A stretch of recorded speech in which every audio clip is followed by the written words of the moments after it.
복음의 핵심을 한번 같이 나누도록 하나님 말씀 선포하기를 원합니다.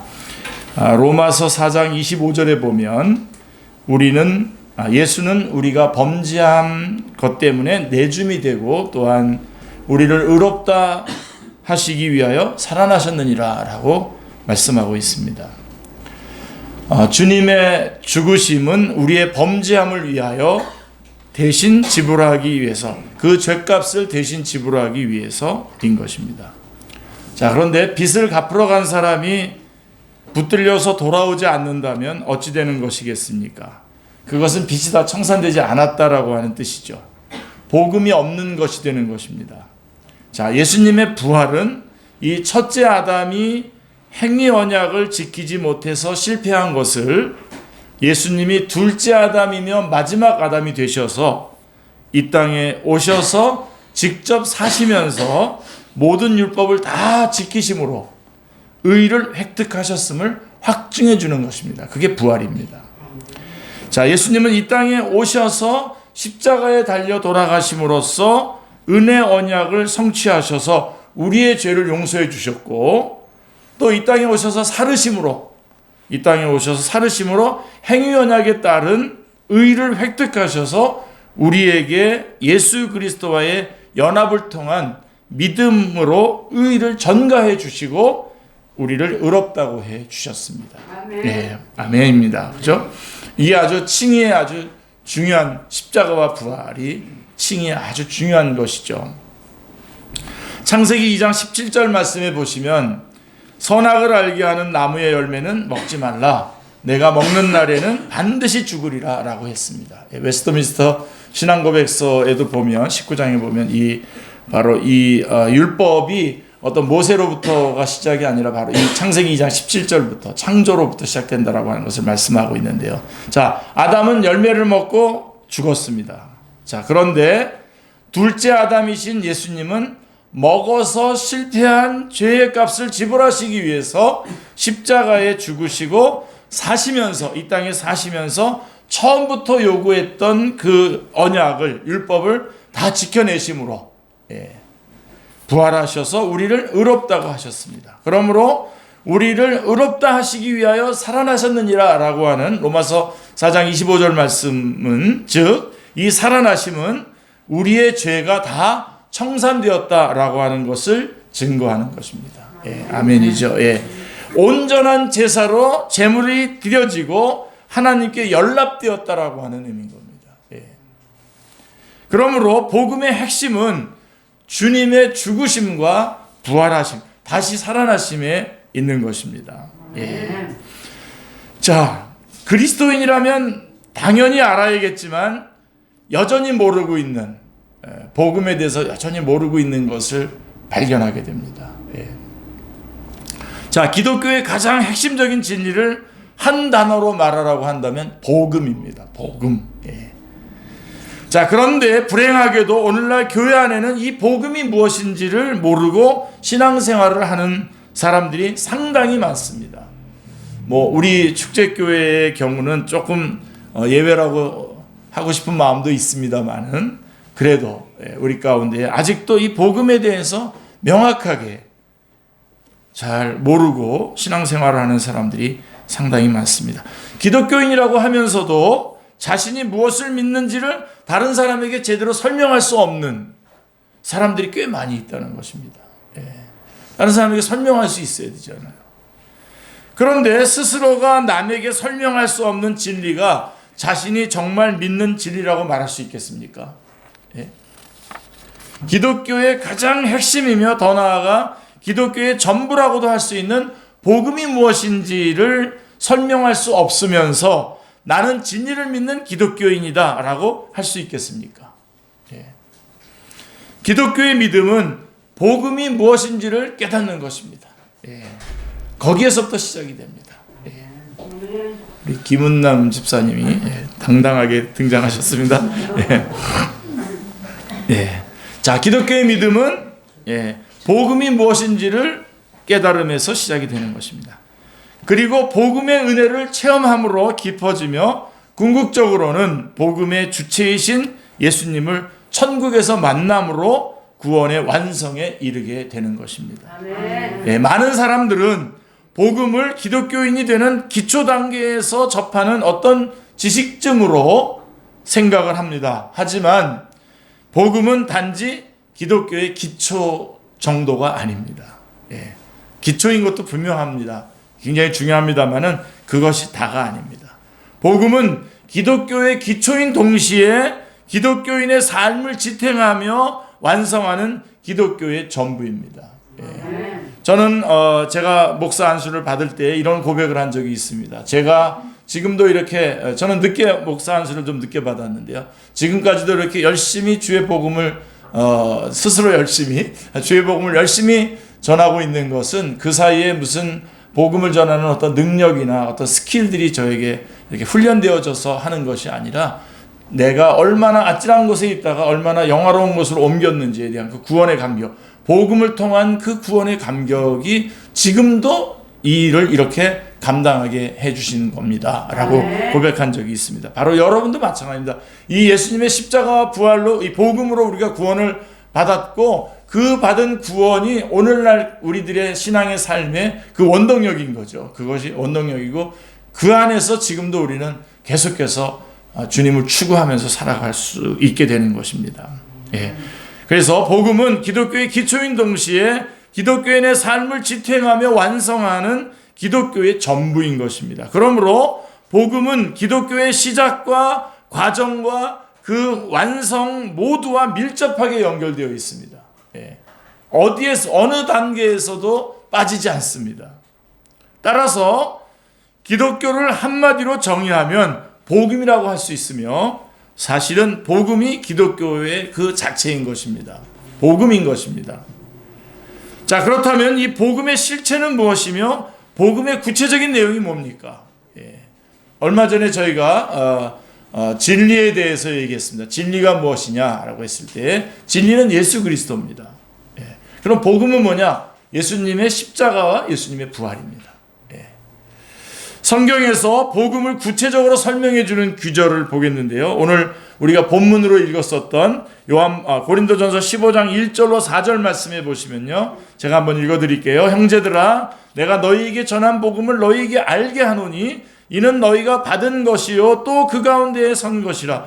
너희가 만일 내가 전한 그 말을 굳게 지키고 헛되이 믿지 아니하면 그로 말미암아 구원을 받으리라. 내가 받은 것을 먼저 너희에게 전하였노니 이는 성경대로 그리스도께서 우리의 죄를 위하여 죽으시고 장사되신 바 되었다가 성경대로 사흘 만에 다시 살아나사 이렇게 되어 있습니다. 예. 그러니까 여기서 보듯이 복음이란 단순하게 말해서 예수님의 죽으심과 부활하심입니다. 예. 다시 말하면 복음은 예수 그리스도께서 십자가에서 우리의 죄를 대신하여 겪으신 그 죽으심과 하나님께서 의로운 제물로 받아들여지신 부활하심으로 이루어져 있는 것입니다. 이와 같이 복음은 예수 그리스도로만 가득 차 있습니다. 네. 굉장히 중요한 의미가 있습니다. 복음은 예수 그리스도로만 가득 차 있어요. 다른 게 거기 끼어들지 못합니다. 그러므로 이 예수님만으로 이루어진 복음 안에는 인간의 어떤 노력이나 공로가 들어갈 자리가 없습니다. 그러니까 여러분들이 어떤 누가 얘기할 때 복음을 얘기할 때 거기에 어떤 인간의 노력이 들어가야 된다든가 어떤 인간의 자격이 있어야 된다든가 어떤 공로가 있어야 된다든가 이런 식으로 요럴 땐 이런 식이라고 하고 이딴 식이라고 그러죠. 이딴 식으로 말하면 요거는 기독교가 아닙니다. 복음이 아닙니다. 예. 복음은 예수님밖에 없습니다. 예수님 이외에 들어갈 것이 없습니다. 자, 바로 이 예수 그리스도의 죽으심과 부활하심으로 이루어진 복음을 통해서 하나님은 죄인들의 죄를 용서하시고 그들을 자신의 자녀로 받아주십니다. 그러므로 복음은 거룩한 하나님과 죄인인 인간을 연결하는 유일한 통로입니다. 유일한 통로. 예. I am the way라고 그랬어요. I am the way, the truth, the life라고 그랬습니다. 정관사 the를 써서 I am a way가 아닙니다. 여러 길 중에 한 길이 예수님이 아니라 길이라고는 오직 한 길밖에 없는데 예수 그리스도밖에 없다는 유일한 통로인 것입니다.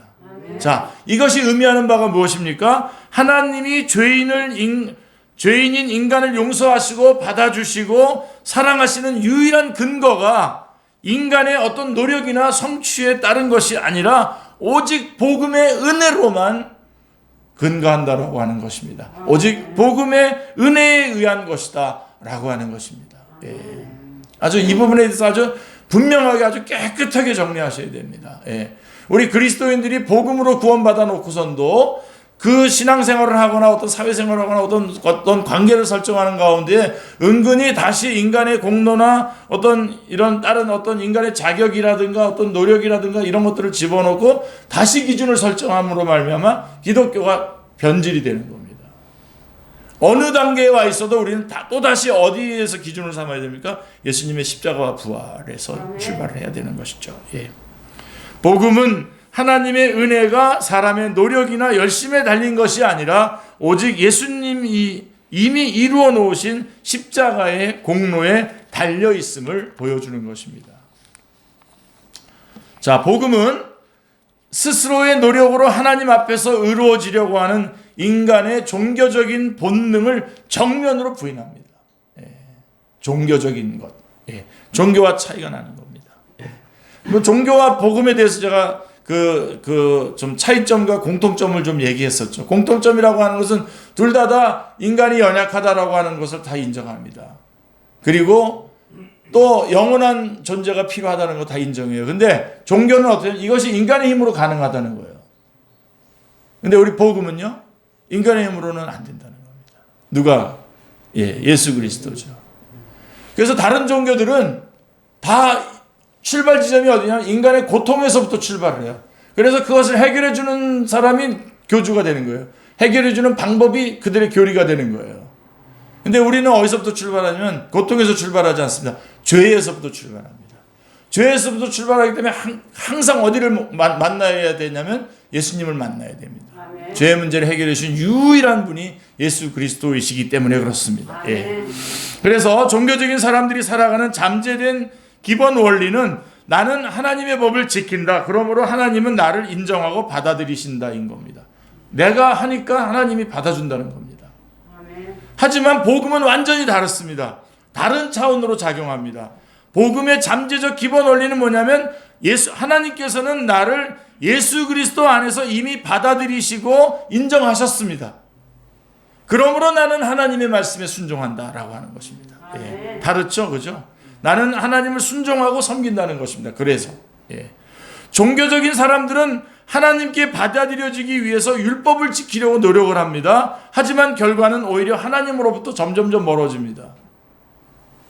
그 반면에 복음을 믿는 사람들은 자신들이 하나님께 이미 받아들여졌다라고 하는 사실을 감사해서 하나님의 법을 지킵니다. 꽉 붙잡으시길 바랍니다. 여기서 이거는 출발 때부터도 그렇고 우리가 그리스도인의 삶을 살아갈 때도 이 원칙을 삐뚤면 복음이 거꾸로 가는 거예요. 우리의 구원이 만약에 취소가 될 수 있다면 취소가 되는 겁니다. 이렇게 된다면. 그리고 마지막 천국에 가서도 누굽니까? 여러분 요한계시록까지 쭉 끝까지 가보세요. 계속해서 나오는 용어가 뭔지 아십니까? 어린 양입니다. 어린 양. 예수 그리스도 십자가. 중간에 어떤 무슨 테크닉이라든가 어떤 율법이라든가 기술이라든가 어떤 공로라든가 자격이라든가 이런 것들이 개입하지 않습니다. 우리는 끝까지 예수 그리스도의 십자가와 부활이 복음인 것입니다. 꼭 붙잡으시길 바랍니다. 자, 이러한 근본적인 차이를 설명해 주는 말씀을 한번 보실까요? 로마서 4장 3절로 8절인데요. 아주 중요한 구절입니다. 성경이 무엇을 말하느냐? 아브라함이 하나님을 믿음에 그것이 그에게 의로 여겨진 바 되었느니라. 일하는 자에게는 그 싹이 은혜로 여겨지지 아니하고 보수로 여겨지거니와 일을 아니할지라도 경건하지 아니한 자를 의롭다 하시는 이를 믿는 자에게는 그 믿음을 의로 여기시나니 일한 것이 없이 하나님께 의로 여기심을 받은 사람의 복에 대하여 다윗이 말한 바 불법이 사함을 받고 죄가 가리워짐을 받는 사람들은 복이 있고 주께서 그 죄를 인정하지 아니하시는 사람은 복이 있도다 함과 같으니라 라고 말하는 것입니다. 제가 그래서 여러분들을 위해서 기도할 때 거의 한 달에 한 번 정도는 꼭 이 기도를 해요. 바로 예수 그리스도의 복음으로 말미암아 구원받은, 그 불법이 사함을 받은 진짜로 행복한 사람이 되게 해주시고, 이 복음을 전하는 아름다운 사람, 이건 10장에, 로마서 10장에 나오는 아름다운 사람이 되게 해달라고 꼭 기도하죠. 여러분, 우리는 이미 여기 행복에 대해서 많이 얘기하지만, 행복론에 대해서 많이 얘기하지만, 우리는 이미 주께서 주신 행복, 진짜 참 행복을 가진 사람들입니다. 그리고 참 행복을 가져서 이제 아름다운 삶을 살아가는 게 뭐냐, 이 행복을 전하는 겁니다. 우리는 행복한 사람이고, 이 행복을 전하는 참다운 아름다운 사람, 아름다운 소식을 전하는 자들의 발휘하라고 로마서 10장에 말씀하고 있는 것이 우리의 삶인 것입니다. 우리 원고에서 조금씩 이렇게 말려나가서 시간을 잘 조절해야 될 것 같습니다. 자, 그러므로 그래서 여기서 이제 의라고 하는 말이 나옵니다. 여러분, 의 굉장히 어렵죠. 저도 신학교 다니면서도 이 말씀이 어려워가지고 굉장히 힘들었습니다. 이 영어 성경에는 그때 당시 굿뉴스 바이블에 보면 right relationship with God, 하나님과의 바른 관계를 말하는 건데, 의란 뭐냐? 거룩하신 하나님 앞에 설 수 있고 받아들여질 수 있는 자격을 말하는 것입니다. 근데 여러분, 이거는 우리가 행위언약으로 이것을 이루어내지 못한 겁니다. 누가 하셨죠? 예수님께서 다 살아내셔서 획득한 의를 우리에게 전가시켜 주신 겁니다. 그리스도 안에서 믿음으로. 그게 이제 칭인데요. 로마서 1장 17절, 로마서 3장 21절이 말씀해 주고 있습니다. 죄인인 인간이 하나님께서 인정하시는 의로움의 자격을 얻을 수 있는 길은 오직 하나밖에 없습니다. 그것은 스스로의 종교적이거나 도덕적인 노력이 아니라 오직 예수 그리스도의 복음을 통하여 하나님이 순전히 은혜로 주시는 의로움을 통해서만 가능한 것입니다. 그러므로 이 의로움은 인간이 만든 의로움이 아니라 예수님을 통하여 믿음으로 주어진 의로움을 의미하는 것입니다. 이 예수님의 의로우심이 주어진 믿는 자들은 거룩하신 하나님 앞에서 흠잡을 데 없이 늘 받아들여지는 자녀와 같은 존재입니다. 자녀들은 어쨌든 자녀죠. 가서 너 호적을 파라 그랬는데 호적을 판다고 자녀가 아닙니까? 자녀지. 우리가 바로 그렇게 자녀로 받아들여진 것 같은 자들이라고 하는 것입니다. 그렇게 해서 주어진 의가 바로 의인 것입니다. 하나님은 이런 놀라운 은혜를 자신의 아들의 십자가만을 통해서 우리 죄인들에게 베푸셨습니다. 오직 십자가만을 통해서, 오직 예수 그리스도만을 통해서 우리에게 베푸셨습니다. 하나님은 그럴 만한 의무가 전혀 없으셨습니다. 오히려 죄인들을 심판하고 처벌하셔야 했는데 그렇게 하시지 않고 오히려 구원의 은혜를 베푸신 것입니다. 따라서 은혜란, 이 은혜도 여러분 꼭 정확하게 정립해 주시길 바랍니다. 이 은혜란 그렇게 하실 의무가 전혀 없으신 하나님께서 받을 자격이 없는 죄인들에게 일방적으로 베푸시는 호의인 것입니다. 꼭 붙잡으시길 바랍니다. 이렇게 해서 우리 구원받은 사람들이에요. 그리고 그 은혜로 또 살아가는 거예요. 그리고 그 은혜로 천국에 들어가는 겁니다. 절대로 놓치지 마시기 바랍니다. 그리고 이 은혜가 주어지는 유일한 통로가 뭐죠? 유일한 통로가 예수 그리스도의 복음입니다. 예수 그리스도입니다. 예수 그리스도의 복음입니다. 교회 안에는 이 복음의 은혜를 깨달은 사람도 있고 아직 여전히 종교적인 삶을 살아가는 사람들도 있습니다. 물론 종교적인 사람이나 복음적인 사람이나 겉으로는 둘 다 하나님을 기쁘시게 하려는 삶을 살아갑니다. 둘 다 하나님의 법을 순종하려고 노력하며 기도하고 기꺼이 헌금도 하며 또 가정과 교회에서는 좋은 구성원이 되기를 위해서 힘을 씁니다. 그러나 이 두 사람은 근본적으로 극히 다른 동기를 가지고 있습니다. 완전히 다른 마음으로 이런 일들을 힘쓰고 있는 것입니다. 여기서 여러분 오늘 바꾸셔야 될 분들은 다 바꾸셔요. 다. 이미 바꿔져 있는데 그렇게 하셔야 됩니다. 자, 한 사람은 하나님께 인정을 받으려고 노력을 하는 반면에 이쪽에 들어가면 안 됩니다. 다른 한 사람은 하나님께 이미 인정을 받았음을 감사해서 그렇게 살아가는 겁니다. 자, 제가 우리 대진 형제님 얼마나 사랑합니까? 그렇죠? 너무너무 사랑하는데 이게 내가 이렇게 사랑하면 하나님 앞에 복 받지. 그래서 그래야 사랑하는 이렇게 하는 거라면 얼마나 얄밉습니까? 그게 아니죠. 우리 기독교는 이미 내가 받은 사랑이 너무 커서 그 사랑으로 또 우리 대진 형제를 사랑하는 겁니다. 우리 여러분 여기 우리미랑 제가 얼마나 사랑합니까? 그게 다 그렇게 사랑하면 내가 이제 잘 되고 우리 교회 부흥되고 그래서 내가 좀 뻔되게 살고 그러려고 하는 거라면 여러분 저한테 뺨때기 한 대씩 딱 때리고 다 나가셔도 됩니다. 그런 게 아니죠. 우리는 하나님의 사랑이 너무 커서 그 사랑을 베푸는 거죠. 그렇게 돼야 순수한 사랑이 되는 겁니다. 자, 한 사람은 그래서 이제 하지만 진정한 신앙생활은 하나님으로부터 무언가를 얻어내려고 하는 종교적인 노력이 아니라 이겁니다. 아니고 이미 받은 하나님의 은혜를 깨달아감에 따르는 당연한 반응인 것입니다. 그게 점점 이렇게 성숙해져 가는 것입니다. 그러니까 다른 사람에 대해서 비판할 생각이 안 들어요. 왜냐면 내가 워낙 아찔한 곳에서 구원받은 존재인데 누구를 뭐라 그럽니까 제가. 그런 거죠.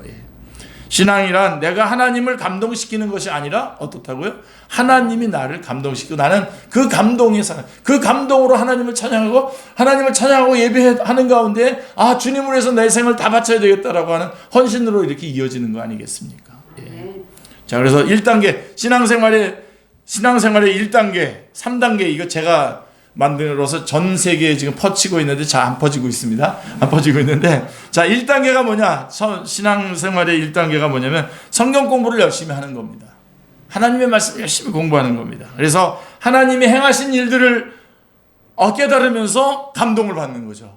하나님께서 나 같은 죄인을 위해서 당신의 아들 예수 그리스도를 나한테 보내셨단 말이야 라고 하면서 이제 감동을 받는 거죠. 그러면 어떻게 되죠? 하나님을 예배하죠. 그게 이제 첫 단계고 그래서 부지런히 성경공을 연구하고 묵상해야 됩니다. 자, 그리스도인들은 다 신학자가 되어야 됩니다. 그런 정도로 가야 됩니다. 그리고 이제 두 번째 단계는 뭐냐면 예배를 드리는 겁니다. 감사하니까 하나님을 예배하고 찬양하지 않습니까? 예배를 통해서 하나님께 감사와 찬양과 영광을 올려드리는 단계입니다. 예배 가운데에 내가 주님을 위해서 살기로 결정을 하는 겁니다. 결심을 하는 겁니다. 땅끝까지 가야 되겠다. 그런 결단들. 그래서 정말 주님을 위해서 선교의 자리까지 깊숙한까지 간 사람들, 물론 우리도 같이 그 똑같은 마음으로 또 우리는 또 보내는 선교를 하고 있습니다만은 그런 사람들 보면 또 이렇게 하나님을 위해서 일하는 사람들 보면 다 예배가 뜨겁습니다. 예배 가운데에 하나님을 찬양하고 하나님께 모든 감사와 찬양을 올려드리는 거죠. 그래서 예배 가운데 주님을 위해서 살기로 결단하고 그래서 예배드림이 기뻐서 갈급해합니다. 인생의 제일 되는 목적대로 하나님을 영화롭게 하고 그를 영원토록 즐거워합니다. 그리고 이제 3단계가 되면 이제 섬김을 통해서 하나님의 나라와 그 의를 위해서 헌신하는 단계인 겁니다. 그래서 복음을 들고 어디든지 갑니다. 땅끝까지도 가는 것이죠. 자, 그러면 제가 아주 핵심적인 이야기들은 다 말씀드렸고요. 자, 우리 그리스도인들은 복음을 통해서 구원을 받고 하나님의 자녀가 된 후에도 복음의 은혜를 자꾸 벗어나려고 하는 속성을 가지고 있습니다. 자, 사실은 앞에 부분 여러분 잘 알고 계셨었잖아요. 사실은 이제 이 부분을 조금 더 강조했으면 좋겠습니다. 여러분에게. 자, 예를 들어서 하나님과 교회를 향한 노력이 부족하다고 느낄 때, 우리가 스스로 그렇게 느낄 때 하나님도 자신을 인정하시지 않는다고 느낍니다. 내가 주님의 일보다도 내 사업과 내 일에 너무 힘쓴 거 아니야? 라고 그렇게 좀 스스로 느끼면서 그러면 하나님도 나를 좀 이렇게 멀리 하시는 거 아니야? 라고 이렇게 생각하는데 이거는 복음이 아니죠. 그죠? 심각한 도덕적 실패 때문에 더 이상 하나님께 받아들여질 수 없는 존재가 되었다고 느꼈을 때가 있습니다.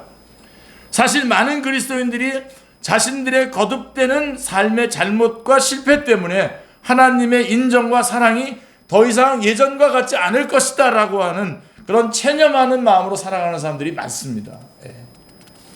그러니까 하나님 편에서는 참 안타깝죠. 자기가 하나님 뜻대로 안 살아놓고선 또 하나님이 날 또 안 사랑할 거라고 생각하는 거예요. 이게 제일 얄밉습니다. 제일 힘듭니다, 여러분. 자, 우리 아들 다 커서 이제 뭐 전사님과 되셨는데, 자, 우리 아들이 만약에 공부를 잘 다른 성적을 잘 못 받아가지고, 야, 너 이렇게 공부하려면 너 집 나가 그랬더니 그 다음날 아침에 다 차려입고 집을 나가는 거예요. 안녕히 계세요. 그러고서 나가면 눈이 확 튀어나오죠. 지금 공부 못한 것도 지금 화가 나는데, 그래서 이제 잘하라고 야단쳤더니 안녕히 계시라고 그러고 나가버리면 얼마나, 꼭 그 꼴이에요. 지금 우리 그리스도인들의 지금 문제가 바로 여기입니다. 신앙생활을 제대로 안 해놓고서는 스스로 또 생각을 하는 거예요. 하나님도 나를 안 사랑할 거라고. 아니, 그럼 언제는 사랑할 만해서 사랑했습니까, 여러분? 언제는 여러분들이 사랑할 만한 자격이 있고 어떤 그런 일을 했기 때문에 하나님이 사랑하셨습니까? 우리가 아직 죄인 되었을 때 그리스도께서 우리를 위하여 죽으심으로 하나님께서 우리에게 대한 자기의 사랑을 확증하셨다 그랬습니다. 아주 정말 눈물을 쏟으면서 여러분에게 호소하고 싶어요. 여러분들이 삶이 좀 어려워지고 힘들어졌다고 했을 때에, 그래서 하나님도 여러분을 더 이상 전과 같이 사랑해 주지 않을 거라고 생각하는 것이 얼마나 참 사탄이 좋아할 일입니까? 예. 뭐 예를 하나 들면 내가 사업을 좀 망했다 그러면 그때야말로 정말도 하나님 앞에 더 매달려야 되는 때 아닙니까? 근데 하나님, 나 사업 망했으니까 사람들이 나한테 뭐라 그럴까? 그래서 쪽팔려서 난 못 나가겠다고 교회도 안 나오는 그런 사람들이 있어요. 그러니까 목회자인 제가 보더라도 막 눈이 튀어나오고 기가 막힌데, 하나님께서는 어떠시겠습니까? 예. 야, 이놈이 마치 자기가 자격이 있어서 사랑받은 것처럼 구네. 참 기가 막혀서. 그런 마음이 들지 않겠습니까? 바로 이겁니다. 복음이라고 하는 것은 우리가 구원받을 때 복음만이 아니라 삶의 현장에서도 복음은 그대로 적용이 돼야 되는 겁니다. 예. 여전히 하나님의 사랑은 변함없으십니다. 아니, 내가 연약할수록 더욱 사랑하십니다. 내가 연약할수록 더욱 사랑하는 겁니다. 예. 이쪽으로 들어오셔야 됩니다. 예. 오늘 거기까지만 하겠습니다. 기도하겠습니다. 하나님 아버지, 너무나 감사합니다.